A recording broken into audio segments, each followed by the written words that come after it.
is going on, everybody, and welcome to Storm the Field with DJ. I am DJ, and we are here to talk about Week 6 of the college football pick'em. Let's get into it.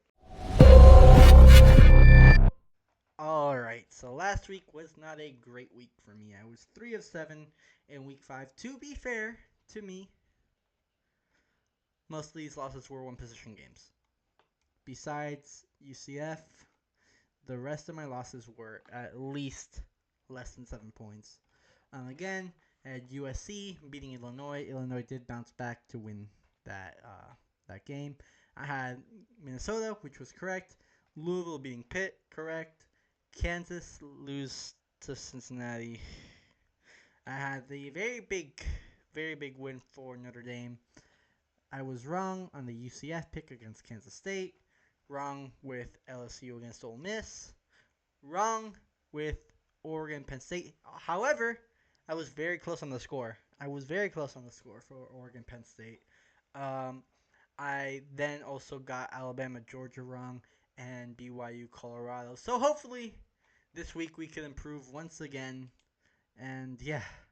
So first, we got Iowa facing off against Cincinnati. Cincinnati is a favorite in this game, as they are playing at home. But I gotta take the 5-0, top 15 ranked Iowa State Cyclones in this matchup.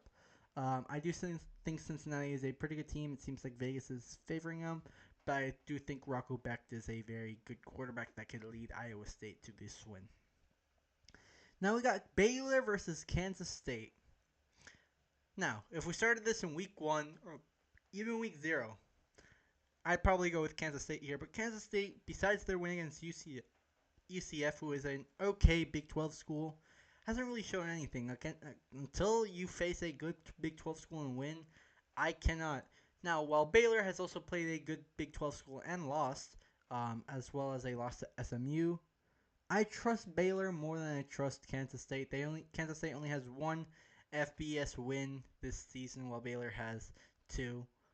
Then we got the matchup of the week, where College Game Day will be between Alabama and Vandy. And I gotta go with my heart here, because I think Diego Pavia will get it done. My gut says Diego Pavia will get it done once again against the Tide to take the Vanderbilt Commodores to 6-0, while Bama drops to 3-2. Now we got Texas at Florida. This game was probably picked earlier in the season to be a pick'em game because no one is questioning that Texas will come out with the W on here. Then we got Virginia at Louisville. Interesting matchup. Miami fandom here wants me to push towards Louisville because we do play Louisville and I would like more ranked opponents. But Virginia also looked very good against Florida State. However, I think a very big part of that win against Florida State was the home field advantage that they had and the fact that they had a short week against Florida State. So I got to go with Louisville here. I think that they are more talented and they will get the job done against Virginia. Now we got Washington at Maryland.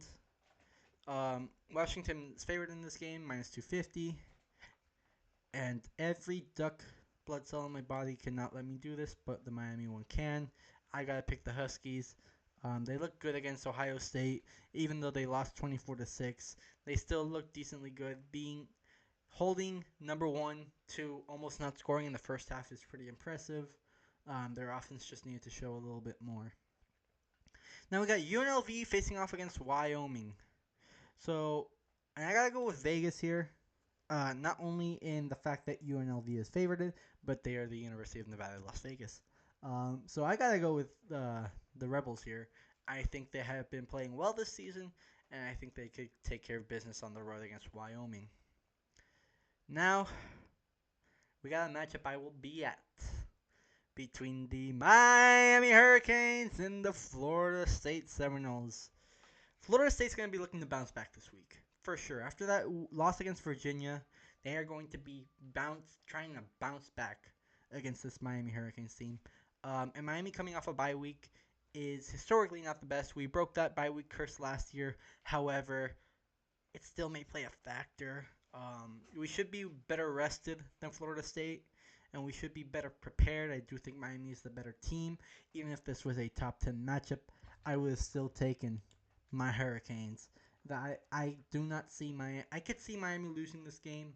However, I do not think it's most likely to happen. I do think Carson Beck and that Miami defense will be able to get it done. If anything, that Miami defense is stout, a big improvement over last year, and they will be able to get it done against the Knolls.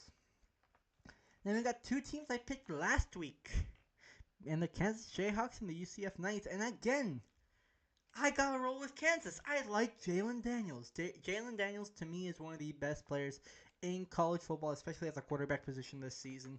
And so I gotta take the Jayhawks in this game, and especially after UCF loses to Kansas State, I think they get swept by the state of Kansas. Now we got our final game between Duke and Cal. Duke is favored in this game at minus 150 with now forget his name, their quarterback. Uh, Whoever their quarterback is, and I know Cal's quarterback is the transfer or the flip commit, the true freshman from Oregon, Segway Johnson or something like that. And I think Cal's been playing pretty good. I think Duke has been playing pretty good.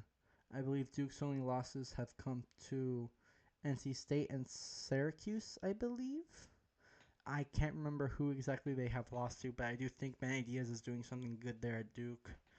Um, but I think the big time difference here for Cal is going to be a big difference, especially because it is a very different type of matchup in the fact that last year when Miami had to travel over to Cal, it was not a 7:30 Cal game, Western Pacific time game. It was a 7:30 Eastern game, meaning that they at least had a little bit of room to wiggle in. Now with this being a 10:30 p.m. game, this game will end by 1 a.m. and these players will be exhausted. Manny Diaz has to rest them correctly for them to not really get bothered by the time change. That is a big difference. That it really does make a difference. Even 3 hours, as someone who lived in Oregon for the past year, when I came back home, it was a big difference. How many total points will be scored in the Alabama Vanderbilt game? This is gonna be tough. I think Vanderbilt wins by a touchdown and a field goal. Maybe a little bit less. I would go around 10-point win for Vandy. Um, so I think I'm going to go 34-24, meaning it would be a 58-point game once again. Meaning that is week 6 done for my picks. We have Iowa State, we have Baylor, we have Vandy, we have Texas, we have Louisville, Washington, UNLV, the Miami Hurricanes, Kansas, and Cal, all winning this week in their matchups. But yeah, guys, if you guys did like this video, make sure to like the video and subscribe down below. And let me know what you thought of my week picks this week. And yeah, I bleed orange and green and yellow. And DJ, out. I'll see you all in the next one.